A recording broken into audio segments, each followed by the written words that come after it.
Right exclusive breaking చూస్తూ ఉన్నాము. Trump నిర్ణయాలతో ఇండియాకు షాక్ మీద షాక్ తగులుతూనే ఉంది. ఒకరు కాదు ఇద్దరు కాదు 7,000 మంది అరెస్ట్ అయ్యే అవకాశం కనిపిస్తోంది. అసలు ఏం జరుగుతోంది అమెరికాలో అంటే 7,000 మంది కూడా వీసా గడువు ముగిసినా కూడా యుఎస్లోనే ఉన్నారు.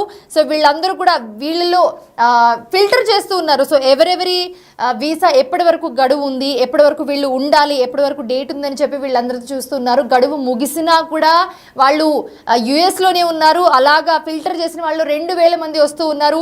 సో వివరాల్లోకి వెళ్దాం ఒకసారి.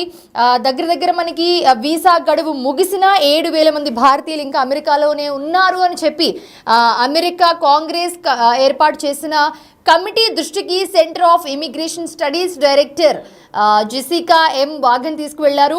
వీళ్ళంతా కూడా స్టూడెంట్స్ యుఎస్లో చదువుకుంటున్నారంటే స్టూడెంట్స్ అంటే F1 అలాగే M1 వీసాలు ఉంటాయి. ఎక్స్చేంజ్ విజిటర్ వీసా జే వీసాలపై అమెరికాకు వచ్చారని వీళ్ళందరూ కూడా 2023లో వీరి వీసాల గడువు ముగిసిపోయిందని స్పష్టం చేశారు. అంటే దాదాపు వీళ్ళందరి వీసా గడువు కూడా అయిపోయినా కూడా వాళ్ళు యుఎస్లోనే ఉన్నారు. సో ఈ 7,000 మందిలో 2,000 మంది విద్యార్థులు ఉన్నట్లుగా చెప్తూ ఉన్నారు. సో 7,000 మందిలో ఎవరెవరు ఉన్నారు, ఎంతమంది చదువుకుంటూ ఉన్నారు, ఎంతమంది పార్ట్ టైం చేస్తున్నారు, ఎంతమంది విజిటింగ్ వీసా మీద వచ్చారు, అండ్ అలాగే కొంతమంది అక్కడ సెటిల్ అయిన వాళ్ళు ఉంటారు. వాళ్ళని చూడడానికి పేరెంట్స్ అలాగే కజిన్స్ అలాగే రిలేటివ్స్ వస్తూ ఉంటారు. వాళ్ళు కూడా గడువు అయిపోయినా కూడా అక్కడే ఉన్నట్లుగా మనకి చెప్తున్నారు. సో ఎగ్జాక్ట్ డీటెయిల్స్ చూస్తే కనుక చాలా మంది ఉన్నారు దీంట్లో. సో బ్రెజిల్ కానివ్వండి, చైనా, కొలంబియా, భారత్ నుంచి వచ్చే 2,000 మందికి పైగా విద్యార్థులు ఫిల్టర్ చేస్తే దీంట్లో 2,000 మంది విద్యార్థులే ఉన్నారు. 7,000 మందిలో వాళ్ళందరూ కూడా వీసా గడువు ముగిసినా కూడా అక్కడే ఉన్నారు. సో దీంట్లో చాలా దేశాలకు సంబంధించిన వాళ్ళు ఉన్నారు. దాంట్లో ఆల్మోస్ట్ 32 దేశాలకు చెందిన విద్యార్థులు ఎక్స్చేంజ్ విజిటర్లలో 20% పైగా వీసా గడువు దాటినా కూడా అమెరికాలోనే ఉంటున్నారు ప్రస్తుతం. సో మొత్తంగా చూసుకుంటే కనుక MF కేటగిరీలో వీసాలు తీసుకున్న వారే ఉల్లంఘనలకు పాల్పడుతూ ఉన్నట్లుగా వాగన్ పేర్కొన్నారు.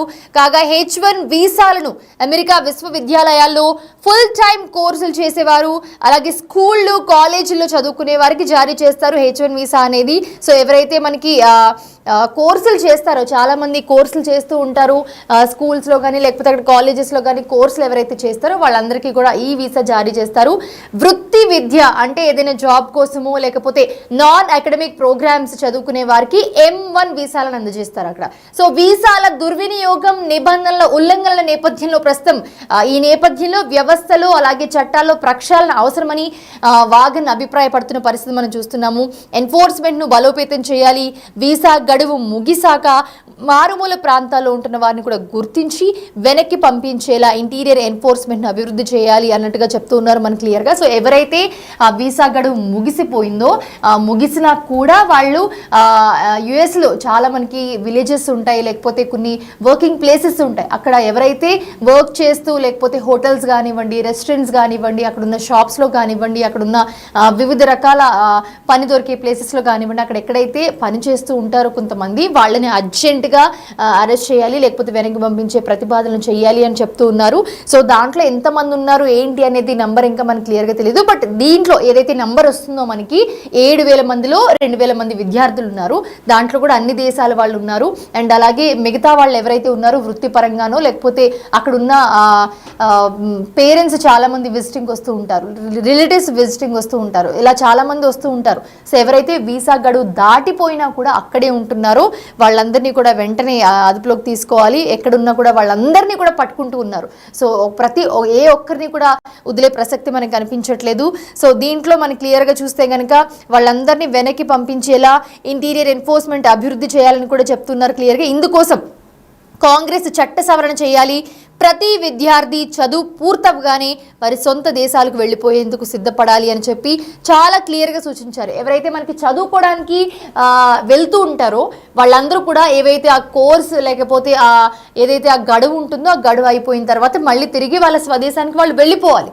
సో వెళ్ళిపోవాలని చెప్పి వాళ్ళు క్లియర్గా చెప్తున్నారు. సో దీనికి సంబంధించి అమెరికాలో వృత్తి నిపుణులకు ఇచ్చే H1B వీసాల జారీకి కూడా కఠినంతరం చేయాలని వాగన్ అభిప్రాయపడ్డారు.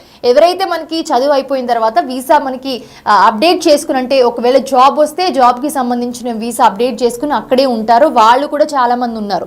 సో దానికి కూడా ఇప్పుడు అంత ఈజీగా వీసా రాదు అని మనకు క్లియర్గా చెప్తున్నారు. అంటే చాలా మంది చదువుకోవడానికి వెళ్తారు యూఎస్ అనగానే ఎంఎస్సీ ఎంఈ ఏదో ఒకటి చేయడానికి వెళ్తూ ఉంటారు. మనకి గ్రాడ్యుయేషన్ అయిపోయిన తర్వాత వాళ్ళకి అక్కడ ఏదైతే కోర్స్ చేస్తారో లేకపోతే అక్కడ ఏదైతే చేస్తారో అది అయిపోయిన తర్వాత వెంటనే వాళ్ళు అక్కడ జాబ్ చూసుకుని అక్కడ దాంట్లోకి షిఫ్ట్ అయ్యి వీసా కూడా చేంజ్ చేసుకుంటూ ఉంటారు సాధారణంగా.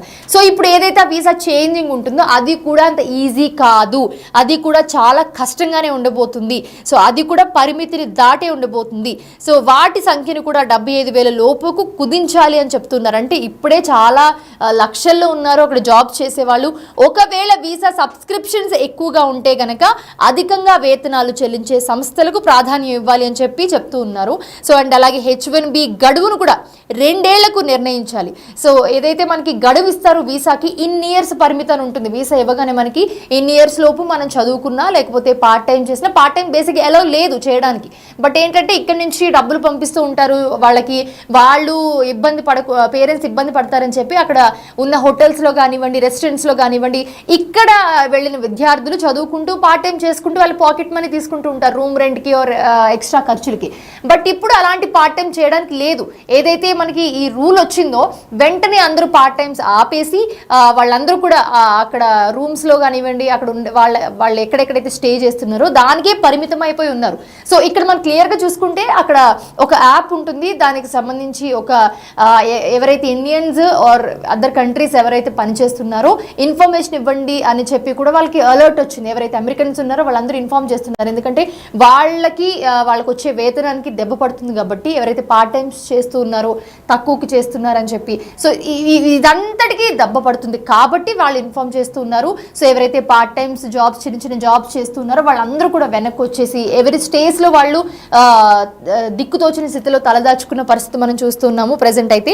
సో H1B గడువును 2 ఏళ్లకు నిర్ణయించాలి, అవసరాన్ని బట్టి మాత్రమే 4 ఏళ్లకు పొడిగించే వెసులుబాటు ఉండాలి అని చెప్తూ ఉన్నారు. అండ్ అలాగే గ్రీన్ కార్డ్ దరఖాస్తు పెండింగ్ లో ఉంటే ఆటోమేటిక్గా H1B పొడిగింపు విధానాన్ని రద్దు చేయాలని కూడా మనకి వ్యాఖ్యానించారు. సో ఇది ఒక పెద్ద దెబ్బని చెప్పుకోవచ్చు. అండ్ అలాగే స్టెమ్ కోర్సులు చేసిన అమెరికన్లలో 1/6 అంటే ఆల్మోస్ట్ మనకు ఒక 20 లక్షల మంది అనుకోవచ్చు ఎలాంటి ఉద్యోగాలు చేయడం లేదని చెప్పి పేర్కొన్నారు. అందుబాటులో ఉన్న మానవ వనరులను వినియోగించుకునేందుకు వీసా విధానాలను ప్రక్షాళన చెయ్యాలి అని చెప్పి కూడా సూచించారు. అయితే దీంట్లో నేర చరిత్ర అలాగే అక్రమ వలసదారులు ఎవరైతే ఉంటారో వాళ్ళందరినీ కూడా గ్వాంటనామో బేకి తరలిస్తామని కూడా అధ్యక్షుడు ట్రంప్ చాలా క్లియర్గా చెప్పారు. దీంట్లో ఎవరైతే నేర చరిత్ర ఉంటుందో వాళ్ళందరినీ కూడా ఒక ప్లేస్కి తరలిస్తామని కూడా మనకి క్లియర్గా చెప్పారు.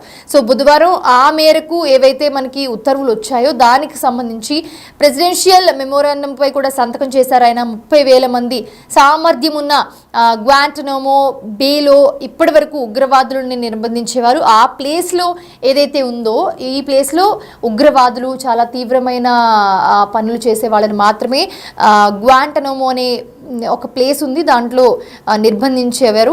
సో ఇప్పుడు ప్రజెంట్ చూసుకుంటే కనుక అక్రమ వలసదారులను ఆయా దేశాలు కట్టడి చేస్తాయనే నమ్మకం లేకే ఈ నిర్ణయం తీసుకున్నట్లుగా ట్రంప్ చెప్పారు. సో చూడాలి. అండ్ అలాగే పౌరసత్వానికి సంబంధించి కూడా మనకి క్లియర్ అప్డేట్ అందుతూ ఉంది. సో పౌరసత్వం కూడా ఇంతకు ముందులా లేదు, కేవలం ఇంతకుముందు గ్రీన్ కార్డ్ ఈజీగా వచ్చేది. H1B వీసాల మీద ఉన్న వాళ్ళు అక్కడ పిల్లల్ని కంటే కనుక వాళ్ళు గ్రీన్ కార్డ్ వచ్చేది, వాళ్ళు గ్రీన్ కార్డ్ హోల్డ్ చేస్తే వాళ్ళు బట్టి వీళ్ళు తీసుకునేవారు.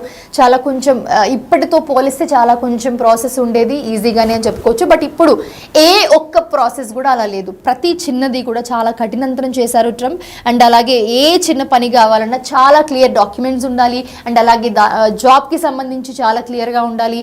అండ్ సర్టిఫికేట్స్ చాలా క్లియర్గా ఉండాలి. దేంట్లో ఏ చిన్న మిస్టేక్ ఉన్నా కూడా వెనక్కి వెళ్ళక తప్పదు అని చెప్పి మనకి చాలా క్లియర్గా చెప్తూ ఉన్న పరిస్థితి మనం చూస్తున్నాము. అన్నీ కూడా మనకి చాలా కఠినంతరం చేశారు. ఎక్కడికి వెళ్ళినా కూడా మనకి వీసాకైతే ఇప్పుడు నానా కష్టాలు పడాల్సిన పరిస్థితి అయితే మనం చూస్తూ ఉన్నాము. సో వీసా గడువు ముగిసినా కూడా అమెరికాలో ఎవరైతే ఉన్నారో వాళ్ళందరికీ కూడా దెబ్బ మీద దెబ్బ అనే చెప్పొచ్చు. ఎందుకంటే ఒకదాని వెనక ఒకటి వస్తూనే ఉన్నాయి. ఫస్ట్ వెంటనే స్టాప్ చేసింది పార్ట్ టైమ్స్ అని చెప్పుకోవచ్చు. దాని తర్వాత వాళ్ళ ఇంట్లో ఇంట్లోనే కూర్చున్నారు, ఇంట్లోంచి డబ్బులు పంపిస్తూ ఉన్నారు. సో ఇది వాళ్ళకి పెద్ద దెబ్బని చెప్పుకోవచ్చు. అండ్ వీసా ముగిసిపోయినా కూడా అక్కడే ఎవరైతే ఉంటున్నారో వాళ్ళు కూడా చాలా జాగ్రత్తగా ఉండి ముందే వాళ్ళు అన్ని సిద్ధం చేసుకోవాలని కూడా చెప్తున్నారు. ఎక్కడున్నా కూడా కుక్కడి వేళ్ళతో వాళ్ళని బయటకు తీసుకొస్తున్న పరిస్థితి. ఇన్ఫర్మేషన్ ఇవ్వండి అని చెప్పి అక్కడ ఉన్న అమెరికన్స్కి కూడా వాళ్ళకి ఏదైతే దగ్గరలో కొన్ని యాప్స్ ఉంటాయి అవైలబుల్లో, వాళ్ళు డైలీ యూజ్ చేసే యాప్స్ ఏవైతే ఉంటాయి వాటిల్లో కూడా ప్రకటనలు చేస్తారు. సాధారణంగా అక్కడ మనకి ఏవైతే యూనివర్సిటీలు ఉంటాయి, యూనివర్సిటీలకు సంబంధించి కొన్ని ప్రకటనలు వస్తూ ఉంటాయి. అవన్నీ కూడా మనకి ఇప్పుడు మనం ఏవైతే యాప్స్ కొన్ని యూజ్ చేస్తూ ఉంటామో అలాగే అక్కడ దాని యూనివర్సిటీలకి అక్కడ ఉన్న ప్లేస్కి సంబంధించిన యాప్స్ ఏవైతే ఉంటే దాంట్లో నోటిఫికేషన్స్ వస్తాయి. అక్కడ దగ్గరలో ఉన్న ఉద్యోగాలు కానివ్వండి, లేకపోతే వెసులుబాట్లు కానివ్వండి, ఇంకొకటి కానివ్వండి. బట్ ఇప్పుడు ఏంటంటే దాంట్లో కూడా ట్రంప్ ఒక ప్రకటన చేశారు. ఎవరైతే ఇట్లా చేస్తూ ఉన్నారో వాళ్ళందరి గురించి, ఇండియన్స్ కానివ్వండి, ఇతర దేశాల వాళ్ళు కానివ్వండి, వాళ్ళందరి గురించి సమాచారం ఇవ్వండి అని చెప్పి ఒక ప్రకటన చేశారు. ఎవరైతే సమాచారం ఇచ్చారో వాళ్ళ సమాచారం కూడా ఎవరైతే ఇప్పుడు ఇస్తారో, ఇన్ఫర్మేషన్ ఇస్తారో వాళ్ళ సమాచారం కూడా గోప్యంగా ఉంచుతామని చెప్పి ఒక ప్రకటన చేశారు. దాని నుంచి చాలా మంది అక్కడ ఎవరైతే పనిచేస్తున్నారో వాళ్ళందరి గురించి సమాచారం ఇవ్వడం కానివ్వండి, వాళ్ళందరి గురించి చెప్పడం కానివ్వండి, ఆ యాప్లో అప్లోడ్ చేయడం కానివ్వండి, పలానా హోటల్ ఆర్ పలానా రెస్టారెంట్ పలానా ఇది అని చెప్పి చేస్తున్నారు. అండ్ అక్కడికి వచ్చి ఇమిగ్రేషన్ వాళ్ళు వెంటనే యాక్షన్ తీసుకుంటున్న పరిస్థితి మనం చూస్తున్నాము. దీనికి సంబంధించి అక్కడ ఉన్న వాళ్ళందరూ కూడా బెంబేలు ఎత్తిపోయి ఎవరి రూమ్స్కి వాళ్ళు, ఎవరి స్టేస్కి వాళ్ళు పరిమితం అయిపోయి ఉన్న పరిస్థితి మనం చూస్తున్నాము. సో దీంట్లో 7,000 మంది భారతీయుల పరిస్థితి అగమ్య గోచరంగా మారిందని చెప్పుకోవచ్చు. వీరిలో 2,000 మంది విద్యార్థులే ఉన్నారు. అమెరికన్ కాంగ్రెస్కు Center of Immigration Studies director Vaughan నివేదిక అందించారు. ఇకపై 75,000 H1Bలే ఉండబోతున్నారు. వాళ్ళకి కూడా కాల పరిమితి 2 ఏళ్ల కాల పరిమితికి తీసుకొచ్చారు. సో 4 ఏళ్ళది 2 ఏళ్ళకి తీసుకొచ్చారు. ఇంకా ఏమేమి సవరణలు చేయబోతున్నారు. H1B వాళ్ళకు కూడా ఒక పెద్ద దెబ్బని చెప్పుకోవచ్చు, ఎందుకంటే అంత ఈజీగా ఏది రాదు. సో చూస్తూ ఉన్నాము దీనికి సంబంధించిన క్లియర్ అప్డేట్స్. దీంట్లో ఎవరెవరు ఉన్నారు, ఎవరెవరిని ఇంకా బయటకు తీసుకొస్తారు, ఇంకా ఏమేమి చేయబోతున్నారు ట్రంప్ అనేది ఉత్కంఠంగా మారింది.